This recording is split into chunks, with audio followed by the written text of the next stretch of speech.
Hey everyone, Paul here. Today I'm going to answer a question that I get asked a lot. Dear Paul, I'm confused by your brand. One minute you post heartwarming photos of children making artwork. The next, gay guys coloring pinup drawings at an adult event. What does this even mean? I seriously get asked a version of that question every week, sometimes multiple times. Some people I think are just genuinely curious and they're trying to understand. They're not used to seeing somebody who does such a wide range of things, I guess. And then sometimes there's a little bit of judginess that comes with that question, sort of like, how dare you, do this and that and all these other things. That doesn't make sense to me, or that's not appropriate. And I say, bullshit. As with most things in life, I think that this can best be answered with a Dolly Parton quote. I'm not going to limit myself just because people won't accept the fact that I can do something else. Amen, Dolly.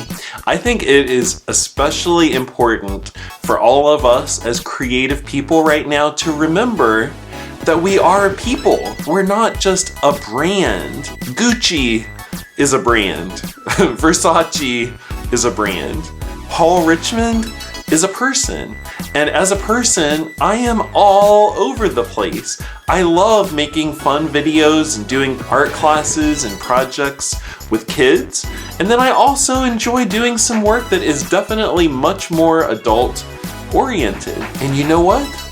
That's okay. In art school, they often tell you that you should do just one thing and get really good at it and become known for that because that's what collectors want. And I do know some artists who work that way and it works really well for them. If that's your approach, go for it. But I'm way too ADD for that. And I like to think a little too well-rounded.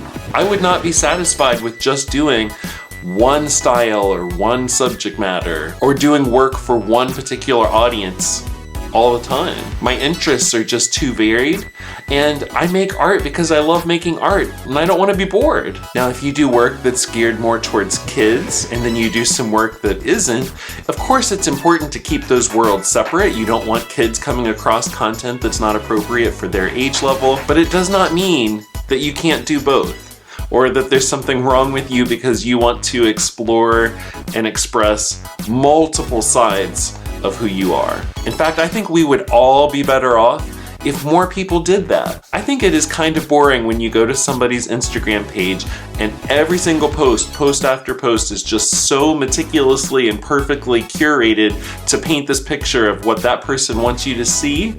I would much rather just see someone who's a hot mess that's putting everything out there. I know there's a lot of strategy involved with social media and the way people portray themselves on there, and I don't want to pretend that I'm an expert in that or to give you advice, because whatever you're doing, if it's working for you, then obviously keep doing that.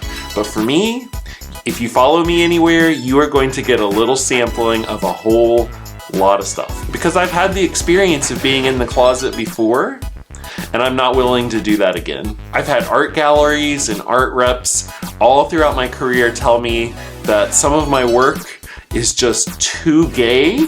I've gotten that a lot. And that I have a Google problem, meaning that when a collector walks into a gallery and is looking at one of my paintings and they Google my name, you get all of this super, super gay content, because that tends to be what rises to the top, of a search engine. And they said, you should really do your more serious work under an alias, because that's going to turn off some of these buyers. And to that, I say, if you would pass up buying a painting that you love just because you found out that I made some gay artwork too, then I do not want you owning anything of mine. And even though it certainly has limited me in some capacities, I think having a diverse range of work has also really been a big asset to my career, because I've heard people tell me that they've discovered my work because of maybe a Cheesecake Boy coloring picture that people were sharing. But then they actually went to my website and saw some of my other paintings and maybe ended up buying something, or buying a print, or buying an original painting because they connected with that work too. There are a lot of people out there who are fully willing to accept that you can do more than one thing. So if you are like me and you want to do that, then I say go do it. And most importantly, have fun while you're at it. Isn't that why we do any of this in the first place? I would love to hear your experiences with this issue, so please share them in the comments below. Let me know what your thoughts are. And while you're down there, if you like this video, give it a thumbs up and subscribe to my channel because I have a lot more stuff coming your way soon. Until next time, bye everyone!